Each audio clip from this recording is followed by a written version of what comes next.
Say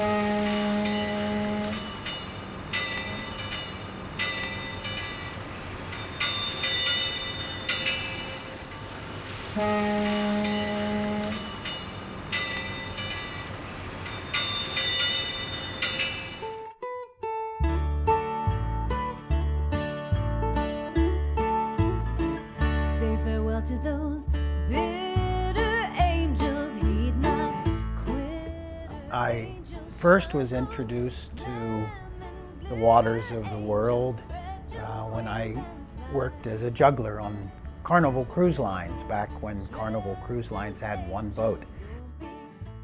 When I came back to the States, I ended up on a barge similar to this.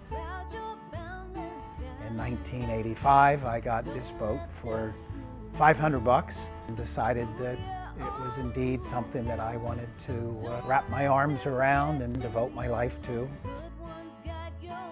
So when I found it, it had about 8 feet of mud, and it took me 2 years to get the mud out and to get it floating.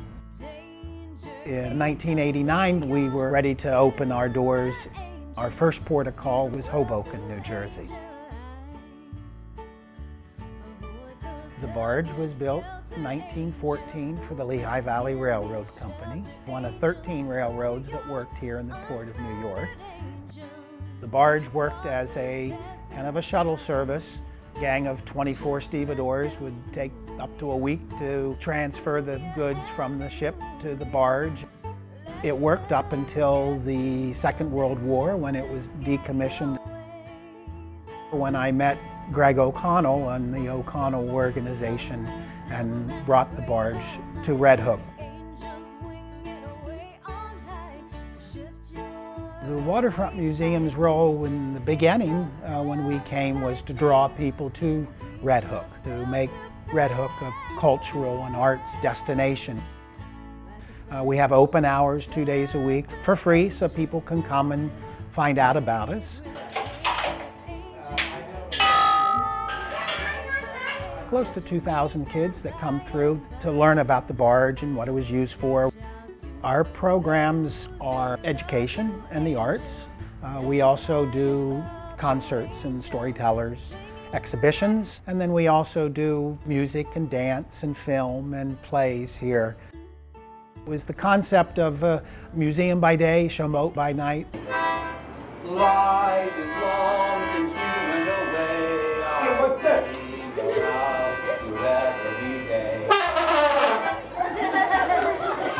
There is, I believe, a need to get people on the water. A lot of people don't see or have contact with the working waterfront.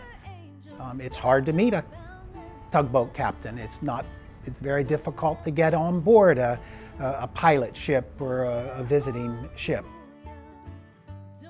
Historic preservation is a very tough fight. Once you lose a building or a historic site, it's pretty much gone forever, and out of sight, out of mind. It doesn't take but a flash to forget it altogether that it was there.